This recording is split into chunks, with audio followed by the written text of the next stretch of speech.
Página 56, capítulo 3. Una niebla que nos engaña. El chantaje emocional surge en medio de una niebla que se extiende por debajo de la superficie de nuestro entendimiento. Como un banco de nubes se extiende por debajo de un avión. Al estar en la zona del chantaje emocional, una densa niebla de emociones nos circunda y perdemos nuestra capacidad de pensar con claridad en lo que el chantajista está haciendo y en cómo nosotros respondemos a su actitud. Nuestro criterio queda envuelto en brumas. Como dije antes, esta niebla está compuesta por el temor, la obligación y la culpa. Tres sentimientos que todo chantajista, no importa cuál sea su estilo, procura reforzar en nosotros. Creo que el término niebla constituye una metáfora adecuada para indicar la atmósfera que rodea a todo tipo de chantaje emocional. La niebla es algo abarcativo y desorientador, que todo lo envuelve y lo cubre salvo el total desconcierto que nos produce. Cuando nos encontramos en medio de un banco de niebla, nos preguntamos, ¿cómo es posible que no lo haya visto venir? ¿Cómo hago para salir de aquí? ¿Cómo puedo hacer desaparecer mis sentimientos de angustia y opresión? Los sentimientos que componen esta niebla metafórica son habituales en todos nosotros. Todos sentimos una serie de grandes y pequeños miedos. Todos tenemos obligaciones y si somos conscientes, nos percatamos que estamos conectados con otras personas y que tenemos responsabilidades con nuestra familia y comunidad. Todos vivimos con una cierta cantidad de culpa. Querríamos poder retroceder el tiempo y deshacer algunas cosas que hicimos, de las heridas que hemos infligido a otros y lamentamos cosas que dejamos de hacer. Esas emociones son inherentes a la vida y convivencia con el prójimo.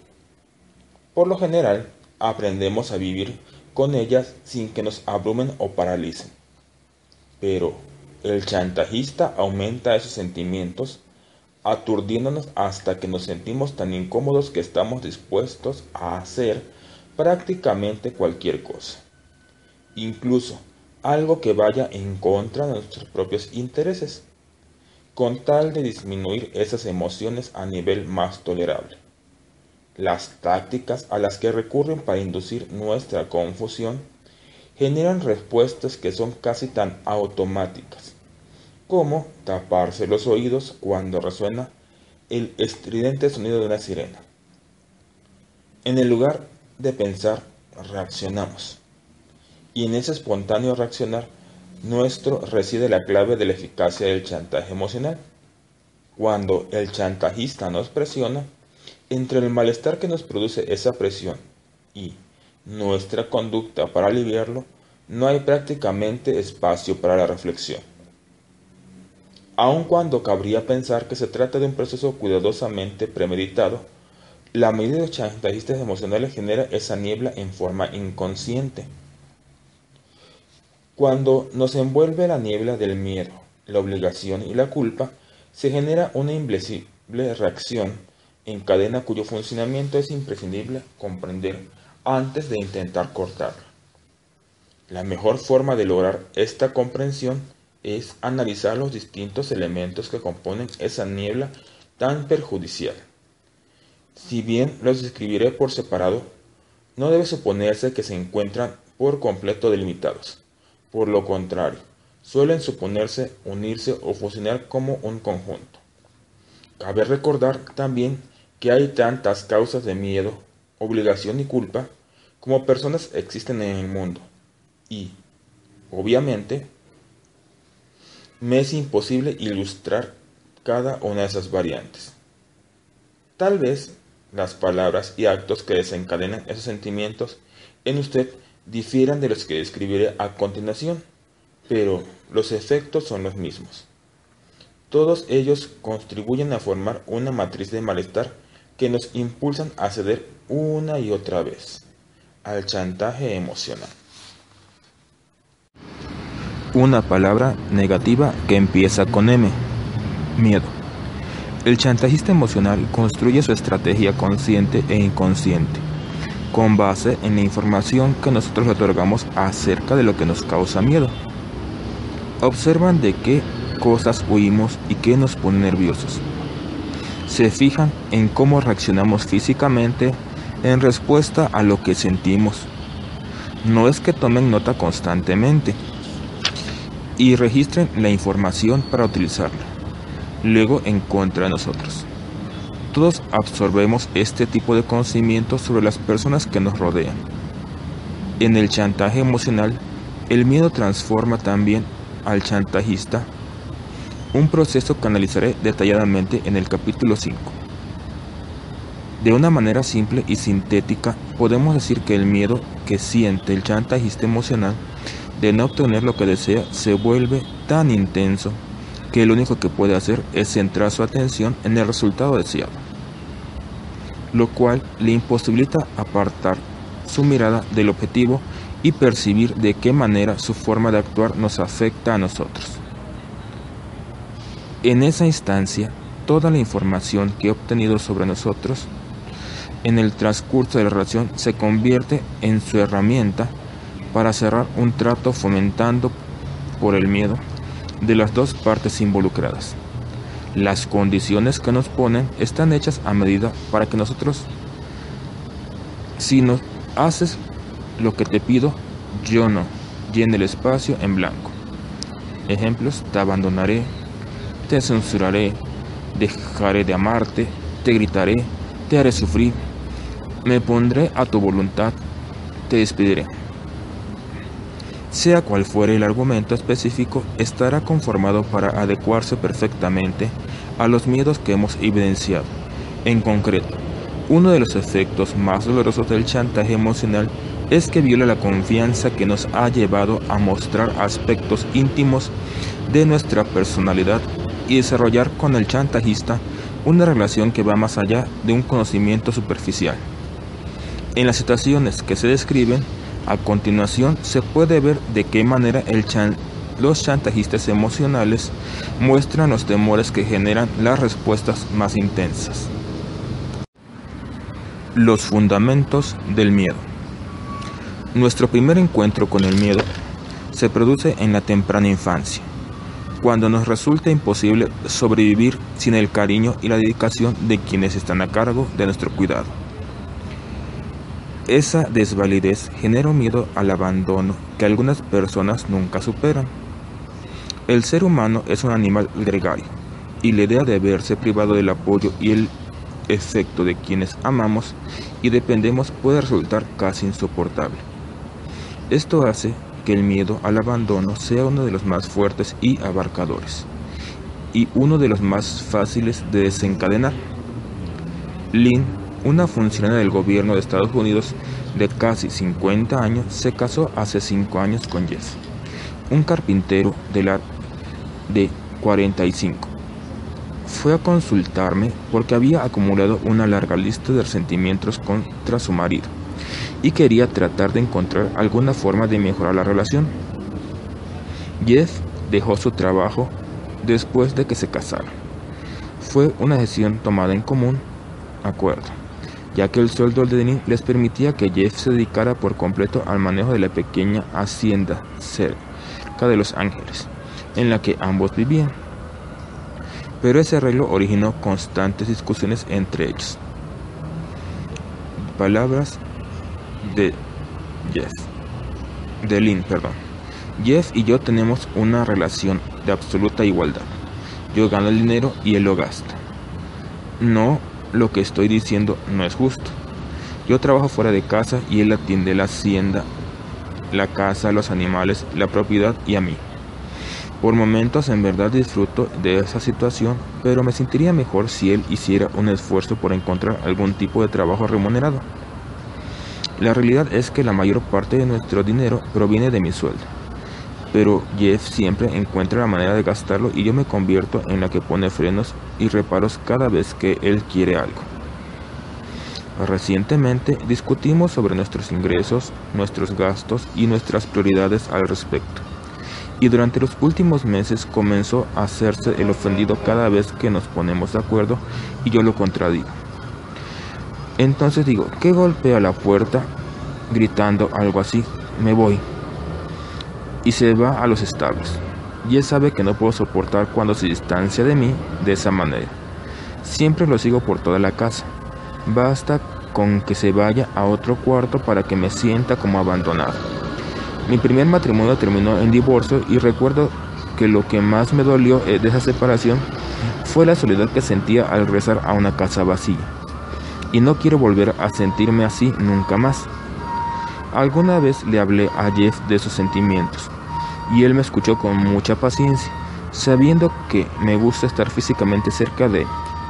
Por lo tanto, la forma en que tiene de lastimarme es yéndose ofendido con un portazo. Lo primero que pienso es que si se enoja conmigo me va a dejar. Conscientemente sé que es una idea disparatada. Tenemos esas discusiones, pero en realidad nos queremos mucho y sé que él no se va a ir. Pero a pesar de esa certeza me aterra la idea de abandono. No sé qué me pasa. Lo único que sé es que esas discusiones me vuelven loca. Lynn comparaba el estar sola con caer en un agujero negro de depresión, el que siente cuando no está acompañada. Este agujero negro es el más aterrador que ella puede imaginar. Cada vez que Jeff se distanciaba de ella, lo sentía como una amenaza concreta. Palabras de Lynn. Tuvimos una crisis cuando su viejo camión finalmente dejó de andar y Jeff comenzó a sugerir lo bueno que sería comprar un vehículo nuevo. Habría podido hacer tantas cosas más con un camión nuevo, incluso hacer trabajos para otras haciendas del valle. Cuando le dije que me parecía que económicamente esa compra no sería viable, se puso furioso. Odié pelearme con él por eso, pero sentí que no tenía fondos suficientes y se lo repetí una y otra vez. Al cabo de unos días dijo que lo único que importaba era el dinero y que no lo valoraba. El trabajo que él realizaba para que mi vida fuese más placentera y feliz, y que quizá lo que apreciaría más si me dejaba sola por un tiempo. Después de eso se fue y se volvió a casa en 4 días. Yo estaba enloquecida de preocupación. Finalmente lo localicé en la casa de su hermano y le rogué que regresara. Dijo que no lo haría hasta que yo lo respetara por lo que él era y empezara a demostrárselo. Ahora dice la autora, Jeff reaccionó como un animal herido a la defensiva con respecto a su lugar en la relación y humillado porque Lynn le recordaba todo el tiempo lo económicamente dependiente que era. Por más que nuestra sociedad haya evolucionado a lo largo de las últimas décadas, una relación como la de Jeff y Lynn sigue estando al margen de los modelos tradicionales. Y Jeff, como tantos hombres cuya pareja gana más que ellos, sentía que estaba en una posición muy frágil que tenía que justificar y proteger constantemente. La pareja había acordado un arreglo financiero. Sin embargo, desde la perspectiva de Jeff, Lynn cambiaba el acordado cada vez que él quería comprar algo. De pronto le molestaba que él no ganara su propio dinero, lo cual hacía que él se sintiera agredido y luchara por mejorar el equilibrio en la relación. Por su parte, Lynn había pasado del miedo y la confusión a un estado de pánico. Las relaciones íntimas sacan a relucir nuestros miedos más profundos porque es ahí donde nos sentimos más vulnerables. Podemos funcionar con un alto nivel de aplomo y seguridad en todos los demás aspectos de nuestra vida, pero cuando somos o nos sentimos rechazados por nuestra pareja, nos desboronamos. Palabras de Lynn. Después de mucho rogarle, Jeff finalmente regresó a casa. Los primeros días casi no me hablaba y el ambiente entre nosotros era tan tenso que no lo pude soportar más. Mis padres siempre habían actuado de esa manera, distantes, enojados y silenciosos, con una simulada cortesía, lo cual siempre detesté. Me había jurado no vivir nunca así con nadie, de modo que tuve que hacer algo para arreglar la situación. Lo pensé y me pregunté a mí misma, ¿qué es lo más importante, Jeff o el dinero? Ahora dice la autora. Y al tiempo que Jeff estaba conduciendo un camión nuevo, más allá de sí había esperado a no conseguir que compraran el camión. Ahora que lo tenía sentía como si hubiera ganado un poco de igualdad en la relación y sabía además de qué manera convencer a Lynn. A pesar de que no planeó en forma consciente una táctica para manipularla por medio del miedo o enojo, silencio y abandono, bastaba que se sintiera que no obtenía lo que necesitaba y merecía para sacar ese as de la manga. Con esto se fue estableciendo un esquema reiterativo, cada vez que Jeff se distanciara de ella para que cediera a sus exigencias. Jeff había aprendido que solo tenía que asustar a Lynn con sus cambios de humor para lograr que ella le concediera lo que él pedía. No es que Jeff fuera una mala persona o que tratara de herirla. Simplemente recurriría a la actitud que mejores resultados le daba. Dado que el chantaje de Jeff parecía girar siempre en torno al dinero, Lynn por momentos parecía un contador tratando de balancear sus sentimientos mientras luchaba por evitar el terror de su agujero negro y se esperaba pensando obsesivamente en el tema. Dice Lynn: la verdad es que estoy loca por él, pero a veces me pregunto si no estaría mejor sola. Me pregunto si quedarme a su lado no me está costando demasiado dinero. Jeff depende por completo de mí. De lo que hablaba con mayor frecuencia era de su propia dependencia emocional, dice la autora. Ahora dice Lynn: ¿cómo puedo pensar siquiera en romper con Jeff y comenzar una nueva relación con otra persona?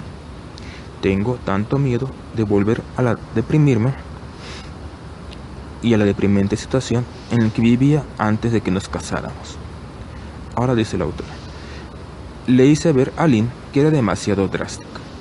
Era cierto que había roces entre ellos por motivos económicos, pero su miedo al abandono la enceguecía de tal manera que había perdido la capacidad de ver su relación con el objetivo cada vez que Jeff la chantajeaba. En lugar de tratar de elaborar una transición sana y sólida, Lynn se dejaba llevar por el piloto automático y, llena de resentimiento, se rendía a las exigencias de Jeff. El miedo nos hace pensar que en términos de blanco y negro e incluso tener pensamientos catastróficos. Lynn estaba segura de que si se enfrentaba a Jeff, él la abandonaría, y esa idea la dejaba frente a solo dos opciones: ceder a lo que él quería o terminar, lo cual la liberaría del chantaje emocional, pero la dejaría sola en su agujero negro. Le dije a Lynn que tenía otra opción. Juntas podíamos analizar y manejar los aspectos de la relación que les causaba tantas dificultades a ambos y además trabajar para superar su miedo al abandono. Del miedo a la ira. La ira parece atraer al miedo como un imán, haciéndole emerger rápidamente y activando en nuestro cuerpo la reacción de luchar o huir. Es una emoción que pocos podemos expresar o sentir en forma no traumática, porque siempre se la asocia con conflictos y pérdidas, y hasta la violencia. Este malestar es razonable y protector, ya que nos induce a defendernos o a salir corriendo cuando la ira explosiva amenaza con consumir formas físicas y lastimarnos. Pero en todas las relaciones, salvo en aquellas que son marcadamente abusivas, la ira es solo una emoción más, ni buena ni mala. Sin embargo, vamos acumulando tanta angustia y aprensión con respecto a nuestra propia ira y a la de otros que ésta puede afectar seriamente nuestra capacidad de resistir al chantaje. Para muchos, esa emoción parece ser algo tan peligroso que le tenemos miedo a cualquier forma de ira, no solo a la ajena, sino a la propia. A lo largo de los años, he oído a miles de personas expresar su temor de que, si se enojan, lastimarán a alguien, perderán el control sobre sus actos o se desintegrarán. La sola insinuación de ira en la voz de otra persona es suficiente, a menudo para desatar el miedo al rechazo, desaprobación o abandono, y en casos extremos genera visiones de violencia o daño físico. Mi paciente Josh, el fabricante de muebles que se mencionó en el capítulo anterior, se siente sin salida por el rechazo de su padre hacia la mujer a quien Josh ama, y esa ira se diría que lo paraliza. Basta con que intente hablar con él sobre el tema y toda su actitud cambia. Dice Josh, veo que se pone tenso y su voz se eleva en 20 decibeles. Cuando advierto esa expresión en su rostro y oigo sus gritos, realmente le tengo miedo, a pesar de que soy 10 centímetros más alto que él. Los padres poseen una notable habilidad para avivar nuestros miedos infantiles. Josh lo recuerda de la siguiente manera. Palabras de Josh. Cuando yo era chico, mi padre solía gritar muy fuerte cuando se enojaba, y yo temía que la casa se derrumbara sobre nuestras cabezas. Es ridículo, pero todavía tengo esa misma sensación cuando su papá se enoja conmigo, a pesar de que con los años se ha suavizado un poco, pero yo actúo como si él siguiera siendo el tipo temible de cuando yo era chico. Dice la autora, los hechos y sentimientos que vivimos en nuestra infancia siguen latentes dentro de nosotros y con frecuencia reaparecen cuando nos sentimos conmocionados o sometidos al estrés. A pesar de que nuestra parte adulta sabe que esas cosas sucedieron hace décadas, la parte que no lo es siente todavía como si las cosas hubieran ocurrido ayer. La memoria emocional nos puede mantener encerrados en antiguas formas de actuar y reaccionar a partir del miedo, aun cuando no haya nada en nuestro presente que justifique ese temor. Reflejos condicionados. A veces reaccionamos ante la sola insinuación de una conducta que tememos. Basta con que papá se ponga colorado y frunza el entrecejo para que yo me aparte, asustado, dice Josh. Ya ni siquiera hace falta que me grite.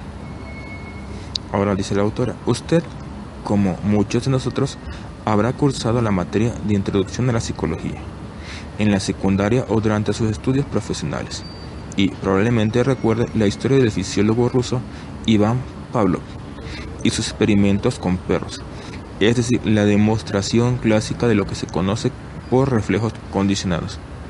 Pavlov estaba estudiando el proceso digestivo de los perros, que comienza con la respuesta natural de salivar en cuanto ven el alimento. Observó que si hacía sonar una campana en el momento en que les ofrecía el alimento, los perros al poco tiempo empezaban a asociar el sonido de la campana con la comida y comenzaban a salivar solo con oírlo, sin necesidad de que estuvieran alimentando el alimento a la vista. De manera similar, quienes son víctimas de chantaje emocional presentan reflejos condicionados cada vez que han pasado por sucesos que les han generado una cantidad significativa de miedo. Puede ocurrir que el marido cumpla con su amenaza de abandonar a su esposa y que se vaya de casa por un corto periodo, que un hijo adulto se enoje por algo que sus padres hicieron y deje de hablarles por varios días, que la amiga de una mujer se enoje y le grite.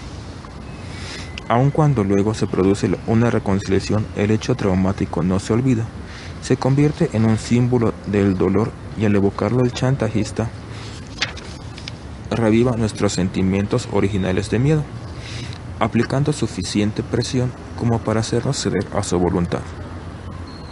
Para Josh bastaba una mirada furiosa de Paul para que de inmediato recurriera a una conducta protectora. Mentir. Seguía viendo a Beth, pero frente a su padre simulaba que había cortado la relación con ella. Resultó ser una solución de momento eficaz, pero el deseo de Josh de evitar la ira de su padre le costó muy caro. Como en tantos otros casos, como veremos en este libro, Josh se ha abocado en un juego peligroso que se llama paz a cualquier precio. ¿Cuál fue el precio para Josh? Su autoestima y el costo físico y emocional de dejar que la ira se fuese acumulando tanto con él como en la relación con su padre. El miedo surge en la oscuridad cuando no es analizado sino solo imaginado vívidamente. Nuestro cuerpo y la parte esencial de nuestro cerebro comprende que ese miedo como motivo para salir corriendo, y muchas veces es lo que hacemos, evitando así lo que nos atemoriza, porque en lo personal creemos que es la única manera de sobrevivir. Sin embargo, como veremos, nuestro bienestar emocional se logra si se hace exactamente lo contrario, es decir, enfrentar lo que más tememos. Obligación. Todos llegamos a la madurez con normas y valores bien establecidos con respecto a cuánto nosotros mismos lo debemos a los demás y en qué medida nuestro comportamiento debería ser determinado por ideales como el deber, la obediencia, la realidad, el altruismo y el autosacrificio. Todos tenemos ideas muy arraigadas en relación con esos valores y a menudo pensamos que se trata de nuestras propias ideas, cuando en realidad han sido formadas por la influencia de nuestros padres, del entorno religioso en que nos han criado, de las creencias que prevalecen en la sociedad en que vivimos, los medios y las personas que conforman nuestro entorno personal. Por lo general, nuestro concepto en cuanto a nuestros deberes y obligaciones es razonable y conforma la base ética y moral de nuestra vida. Una base de la que no querríamos prescindir, pero con frecuencia, cuando intentamos sopesar nuestras responsabilidades para con nosotros mismos contra lo que sentimos que debemos a los demás, perdemos el equilibrio y exageramos nuestros deberes para con los otros. El chantajista no duda ni un minuto en poner a prueba nuestro sentido del deber y enfatiza cuánto ha dejado de lado y cuánto ha hecho por nosotros, así como cuánto le debemos. Incluso puede llegar a reforzar sus argumentos recurriendo a algunos religiosos o de tradición social, a fin de hacer notar cuán en deuda nos deberíamos sentir para con ellos. Ejemplos. Una buena hija debería dedicar más tiempo a su madre. Me rompo el alma trabajando por mi familia y creo que lo menos que podrías hacer es estar en casa cuando llega del trabajo. Honra y obedece a tu padre. El jefe siempre tiene la razón. Estuve a tu lado cuando estuviste en problemas sentimentales y necesitabas apoyo. Lo único que te pido ahora es que me prestes $2,000. Después de todo, soy tu mejor amiga. Estos chantajistas presionan mucho más que una relación normal. Te doy, me das, haciéndonos saber que, nos guste o no, es nuestra única responsabilidad hacer lo que ellos nos piden. Esas expectativas nos confunden y desorientan, más que el chantajista ha sido generoso con nosotros en alguna oportunidad. Pero el amor y la buena disposición puede desaparecer rápidamente de la intención cuando son sustituidos por la obligación y por un sentido del deber impuesto por el otro. Una paciente a la que traté hace ya varios años me quedó grabada en la mente como la típica imagen de una víctima del chantaje, manipulada por miedo a la obligación y el deber. María, de 37 años, estaba casada con un conocido cirujano y era administradora de un hospital. Se describía a sí mismo como alguien siempre dispuesta a ayudar a los demás. Era de esas personas capaces de ir a las 4 de la mañana a la casa de una amiga deprimida que necesitaba compañía y siempre estaba haciendo algo por la gente que la rodeaba, pues le encantaba dar. su esposo, Jay, aprovechó por completo esos rasgos durante su conflictivo matrimonio. Y aquí dice palabras de María. Pertenezco a una generación en la que se consideraba que casarse, tener hijos y ser buena y devota esposa era la labor más importante de una mujer. Y es probable que Jay se haya casado conmigo por eso. Me encanta mi trabajo en el hospital, pero el hogar es para mí el centro de mi vida. En un seminario que hice en la iglesia a la que asisto aprendí algo que nunca olvidaré. Basta con una sola persona para hacer que una relación funcione. Si uno da todo de sí mismo y le pide ayuda a Dios, se puede navegar hasta sobre el oleaje más encrespado. Como mujer me tomó muy en serio lo que debo a mi familia y Jay eso lo sabe muy bien. Ahora dice la autora, durante años Jay se aprovechó del sentido de obligación de María enfatizado y, probablemente creyéndolo que hiciera lo que hiciere, él mantenía a su familia con dignidad y holgura con la cual cumplía con su parte del contrato matrimonial. Palabras de María. Todo el mundo pensó que siempre que éramos la pareja perfecta, pero de lo que nadie nunca se percató fue de que Jay era un mujeriego compulsivo antes de que nos casáramos. Solía contarme sus aventuras sexuales y vanagloriarse la cantidad de mujeres que lo perseguían o estaban enamoradas de él.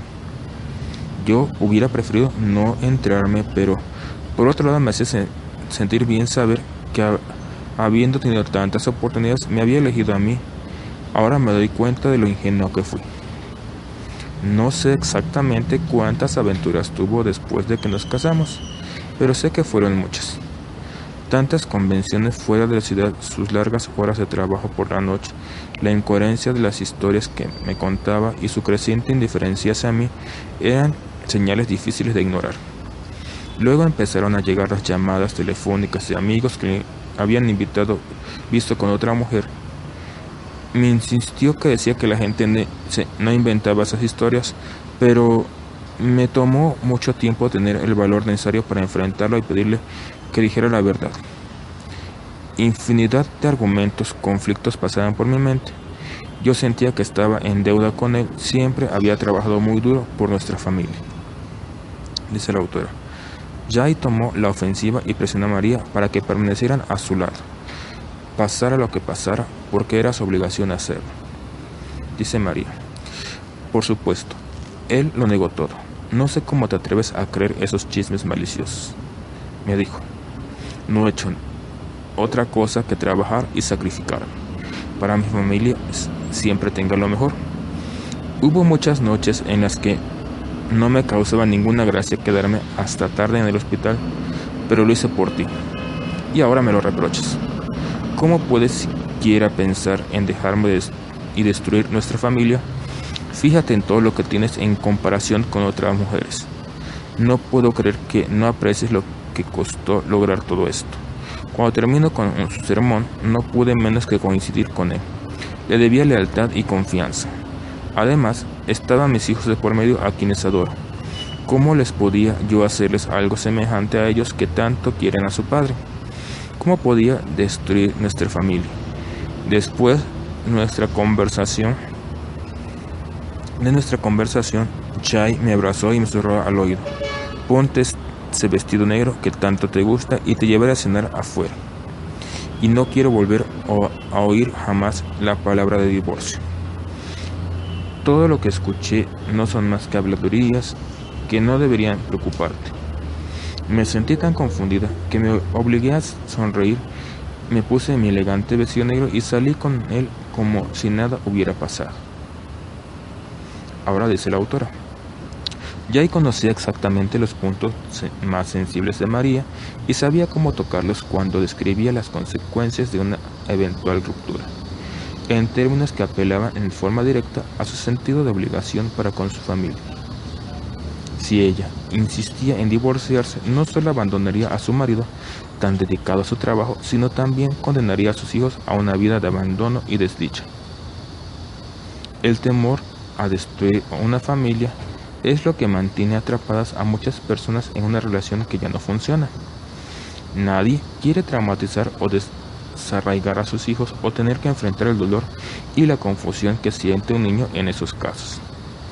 Algunas personas chantajeadas tienen un sentido tan apasionante, fuerte de sus obligaciones para con sus hijos, que darían lo que erróneamente ven como un noble sacrificio, renunciando a su derecho a tener una vida propia, normal y feliz.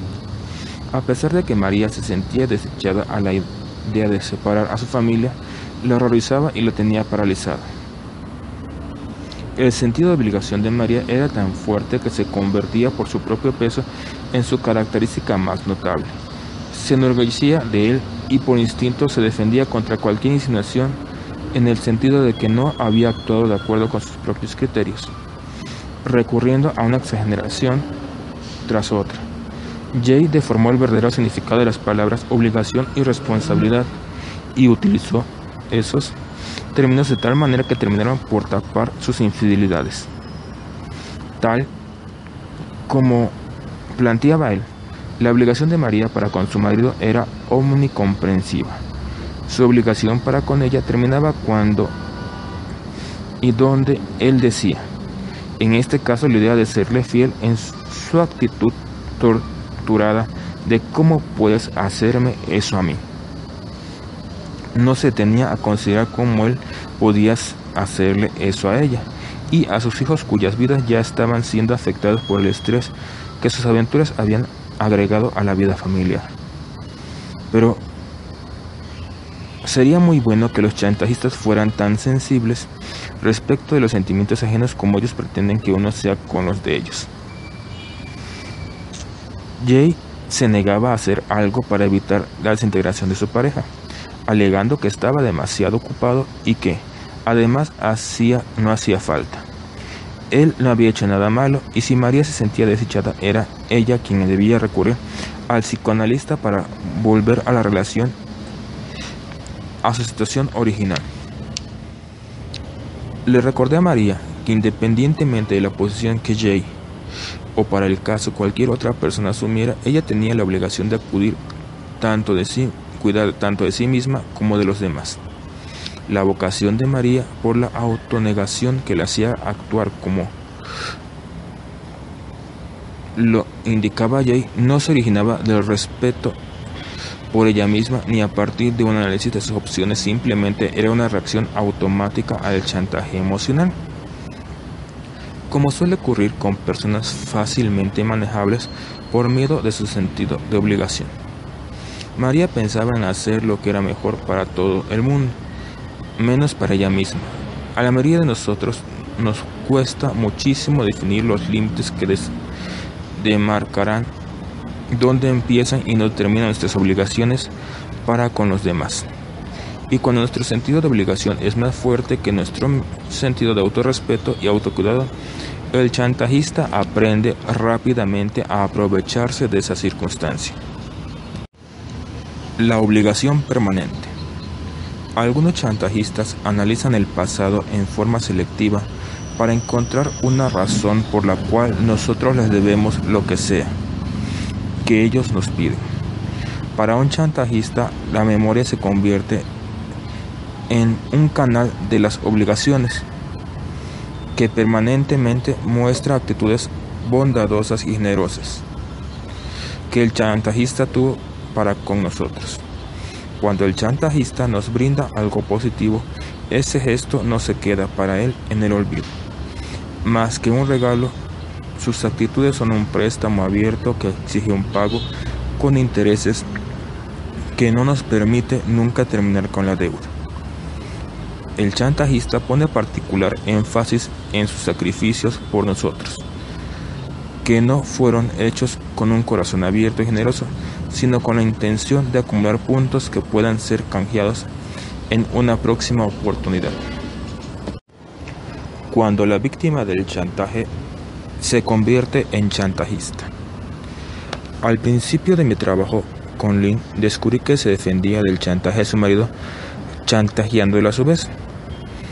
Pedí que Jeff participara en una sesión conjunta y a continuación transcribió su descripción de lo que sucedía en esa relación. Palabras de Jeff, esposo de Lynn.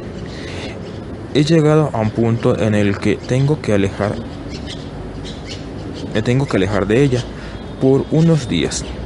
Nunca lo oí decir con claridad qué es lo que piensa de nuestro matrimonio, hasta que me llamó por teléfono a la casa de mi hermano. Y luego nuestras pelea por el camión, lloraba y lloraba. Por último me gritó: si realmente me quisieras, nunca me hubieras hecho algo así. ¿Cómo puedes ser tan egoísta? Solo piensas en ti mismo y solo te interesa recibir, recibir y recibir. ¿Sabes bien quién gana el dinero aquí? ¿Sabes quién extiende los cheques? Después de todo lo que hice por ti, ¿cómo te atreves a irte de esa manera? Si alguna vez vuelves a dejar de hablarme, el dinero dejará de fluir con tanta libertad. Y ahí veremos qué cara pones. Fue entonces cuando supe que realmente teníamos un problema serio en nuestra relación.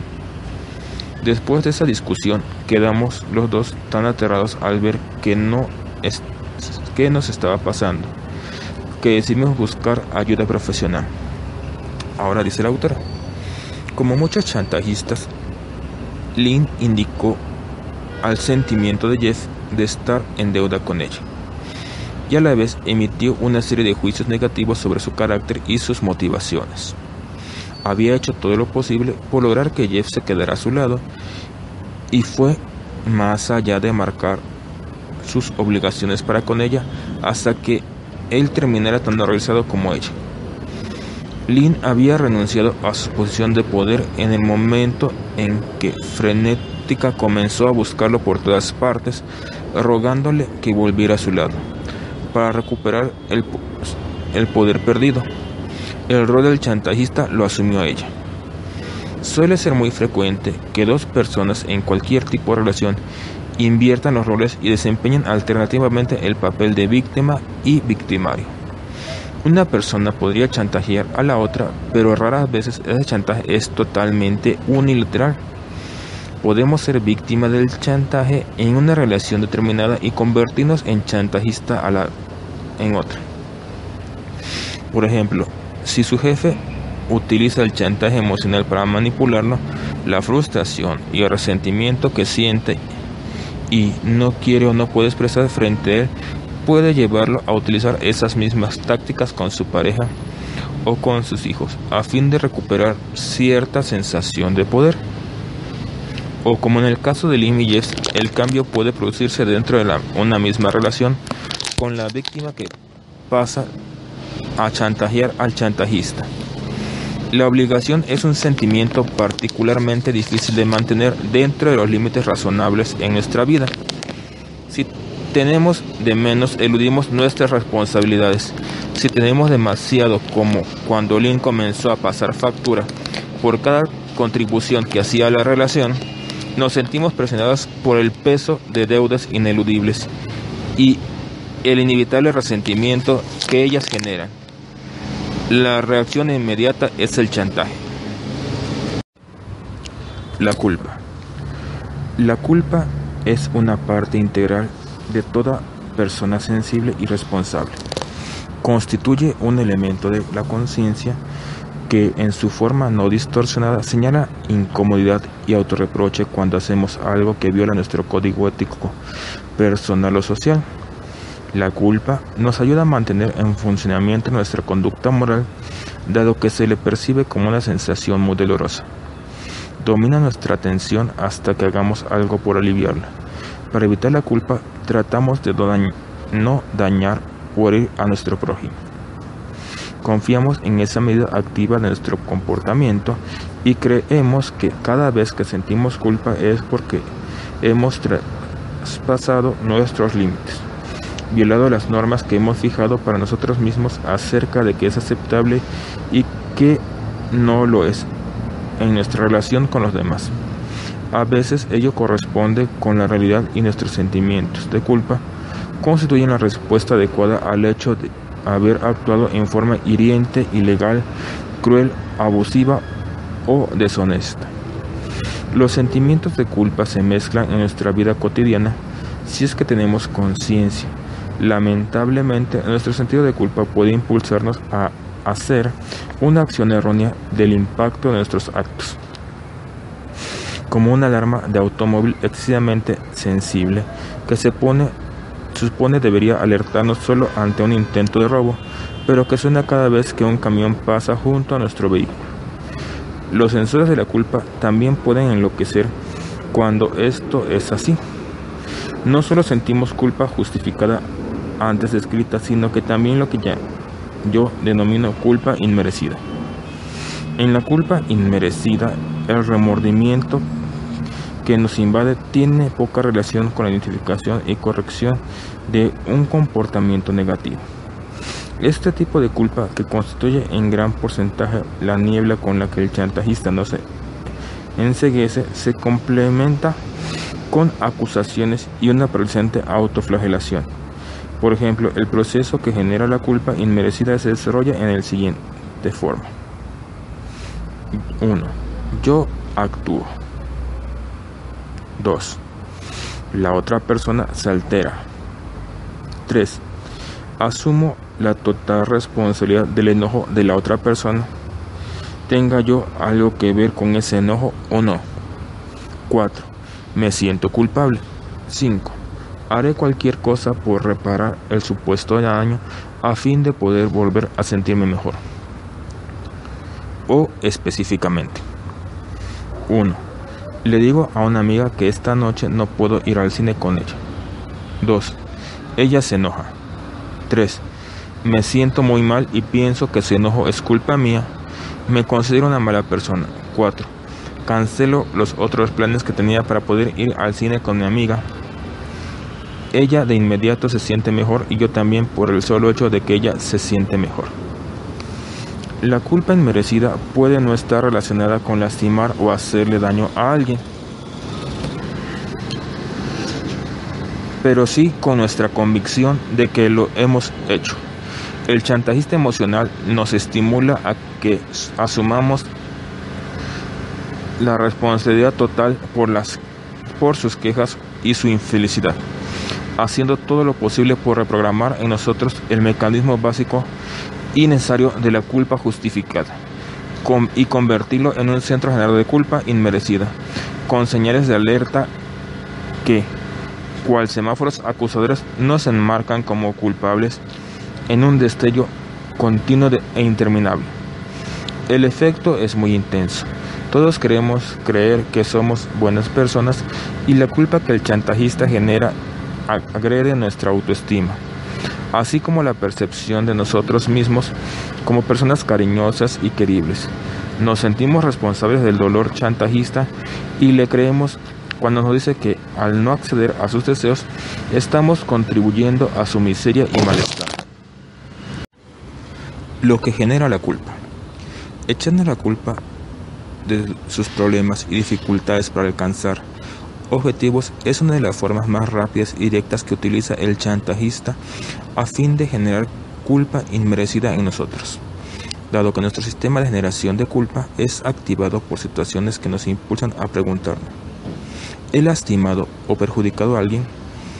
Casi todos los sentimos ataques de culpa cada vez que alguien nos acusa de haberlo herido o dañado, hayamos hecho algo que justifique ese sentimiento de culpa o no. A veces resulta posible evitar esa reacción de culpa y ver que no existe ninguna relación entre la acusación y la realidad. Pero en muchos casos primero pedimos perdón y luego nos detenemos a analizar la lógica del chantajista, si es que lo llegamos a hacer. A menudo hablamos de cargar culpas, pero creo que es más acertado hablar de endilgar reproches. Como los comerciantes ambulantes de principios de siglo, los chantajistas emocionales que comercian con la culpa nos abruman con un discurso de ventas destinado fundamentalmente a captar nuestra atención, a pesar de que los detalles pueden variar. Una frase, a veces no expresada pero siempre latente, constituye la propaganda del chantajista emocional, el gancho para vendernos lo que ellos quieren, por tu culpa. Ejemplos: por tu culpa estoy de pésimo humor.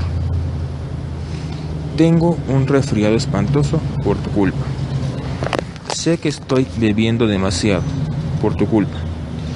Tuve un día terrible en el trabajo, por tu culpa. Al verlo reflejado en una lista como esta, el argumento parece absurdo. Lo más probable es que ninguna de estas quejas esté relacionada con la persona acusada. Pero muchas veces no logramos reconocer la verdadera naturaleza de esos mensajes que nos confunden a causa de una especie de tendencia innata a asumir la culpa cuando alguien importante para nosotros está enojado o alterado. El chantajista no titubeará en explicarnos cómo y por qué somos responsables de una situación determinada y por qué ellos no tienen la responsabilidad alguna. Aceptamos los reproches y la sensación de culpa, lo cual nos predispone para ceder a los requerimientos del chantajista. Obligación y culpa entrelazadas. Resulta imposible entender las emociones que constituyen la neblina interna que nos confunde a medida que el chantajista emocional va armando el escenario para su manipulación. Cuando se detecta un elemento de esta niebla interior, los otros siempre están cerca. Por ejemplo, en el caso de María, la obligación y la culpa estaban estrechamente entrelazadas. Es muy difícil dejar de hacer lo que consideramos que es nuestra obligación sin sentirnos culpables, y María no era la excepción a esa norma. Palabras de María. Jay recalcaba una y otra vez que si nuestro matrimonio se deshiciera sería única y exclusivamente por mi culpa. Por las noches en la cama solía pensar en todo lo que significaría para mí fracasar como esposa y como madre, y me sentía muy culpable. Tengo que admitir que durante mucho tiempo me sentí como paralizada. No soportaba la idea de fallarles a mis hijos, que de ninguna manera merecería que alguien destruyera o arruinara su vida. Era como si todas las cosas positivas que yo había hecho a lo largo de los años quedaran de pronto borradas por la sola idea de destruir a mi familia. No me sentía capaz de pronunciar siquiera la palabra divorcio, pues me hacía sentir demasiado egoísta. Una vez más, María se estaba poniendo a sí misma en el último lugar, dice la autora, y ya sabía que podía contar con ella, que ella lo siguiera haciendo.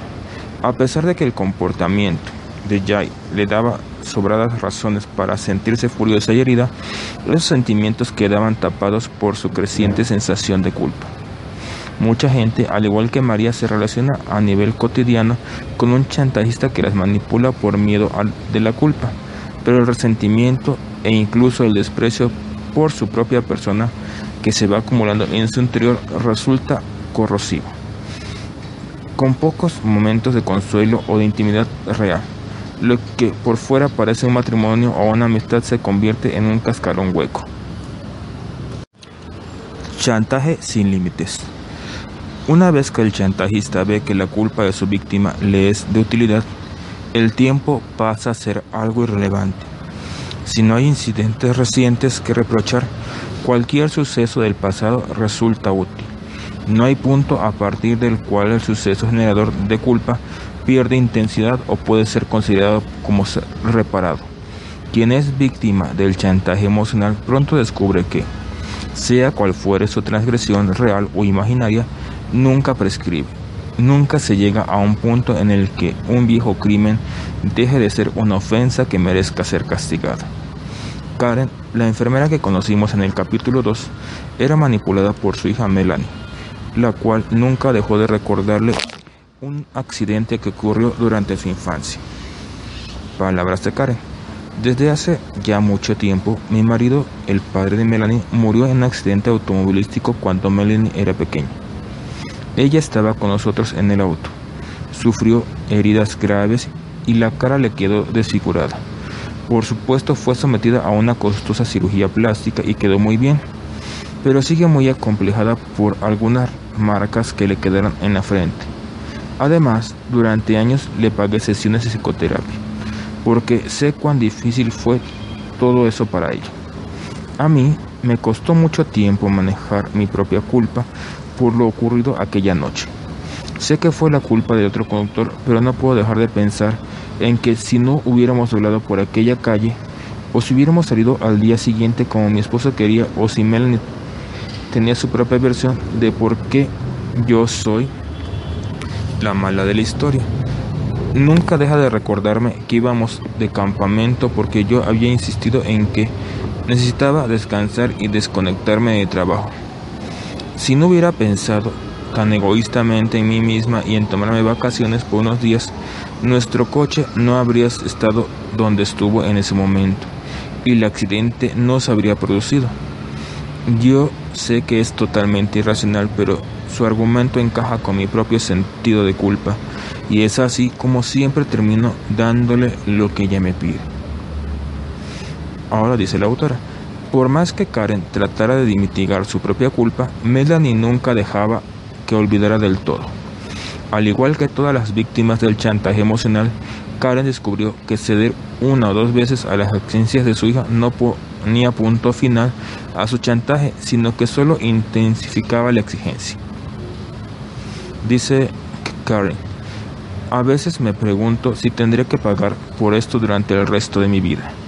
Traté de ayudar a Karen, pero nada es suficiente. Sé que tengo la culpa de sus problemas, pero todo siempre desemboca en ese momento fatal en que un borracho incluso todo su automóvil en el nuestro. Dice la autora, la culpa de Karen está íntimamente ligada a un sentimiento de obligación para con su hija. Para ella esta constante sensación de culpa significa que siempre estará en deuda con Melanie por lo que le pasó, a pesar de que no fue culpa de ella. Mientras no vea con claridad cómo lo están manipulando, siempre volverá a capitular ante las exigencias de Melanie, en un inútil esfuerzo por indemnizarla por lo que ha sufrido. Una culpa justificada que se descontrola. Aun cuando la culpa que sentimos esté justificada, el chantajista emocional no nos permitirá olvidar lo que hemos hecho, ni tampoco dejará que nuestra culpa cumpla su función de ayudarnos a corregir nuestro comportamiento, y nos servirá como enseñanza para el futuro. Bob, el abogado que presentamos en el capítulo 1, sabía que había violado la confianza de su esposa, Stephanie, al tener una aventura extramatrimonial, y deseaba desesperadamente compensar el daño que había cometido y encontrar una forma de sanar la relación. Pero Stephanie, profundamente herida, insistía en recordarle en todo momento su ofensa. Bob luchaba por manejar lo que se había convertido en una culpa crónica e inadecuada. Dice Bob, no sé qué otra cosa puedo hacer para lograr su perdón y resarcirle del daño que le hice. Tengo que salir a trabajar y no puedo estar todo el tiempo asegurándole que la amo y que le soy fiel. No sé cómo hacer para que vuelva a sentirse segura en la relación. Y ella a su vez no me dice tampoco qué es lo que quiere. Sin embargo, siempre vuelve sobre el tema. Está decidida a hacerme sufrir por lo menos tanto como sufrió ella o más. Hasta los criminales terminan de purgar su condena algún día, pero yo estoy aquí cumpliendo una condena perpetua sin posibilidad alguna de indulto. Ahora dice la autora, Stephanie tenía todo el derecho de estar furiosa y dolida, pero se mantenía ella misma y a Bob suspendidos en el tiempo, utilizando la culpa de él para dominarlo. Mientras el sentimiento de culpa dominaba su relación, no había posibilidad alguna de que las heridas cicatrizaran, hasta que Stephanie y Bob no lo lograron aprender a manejar esa emoción tan volátil. Ninguno de ellos fue capaz de ver una salida al chantaje emocional que había invadido su matrimonio. La culpa es lo que activa al chantaje emocional. Puede mantener una relación, pero destruye la confianza y la intimidad, que nos hace desear mantenerla y cultivarla. Extraviados y desorientados en la niebla. Hace ya varios años yo vivía en una población costera en la cual varias veces al año la niebla llega del mar y cubre el lugar hasta el otro día. Cierta noche, al volver del trabajo ya tarde, la niebla estaba más densa que de costumbre, y conduje mi automóvil hacia mi casa, haciendo grandes esfuerzos por ver aunque fuera 1 metro de distancia. Me sentí muy aliviada cuando llegué a mi calle y encontré la entrada principal a mi casa, pero también muy confundida al darme cuenta que no podía abrir la puerta del garage. Cuando me bajé del coche para ver qué pasaba, resultó que me encontraba frente al garage de la casa de al lado. La niebla había impedido que me diera cuenta de mi error.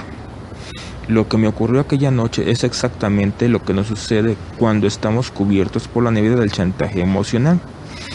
Por más que nuestro rumbo sea el correcto, la niebla que el chantajista emocional crea en nuestro alrededor agrega una nueva dimensión a la realidad, que nos desorienta en medio de las situaciones y relaciones más familiares.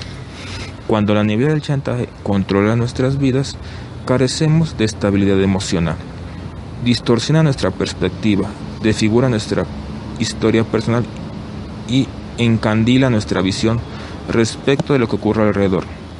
Las situaciones eluden el proceso intelectual y desencadenan directamente nuestros reflejos emocionales. De pronto estamos derrotados sin saber muy bien qué pasó. El marcador indica 100 puntos para el chantajista emocional y 0 puntos para su víctima. Fin del capítulo.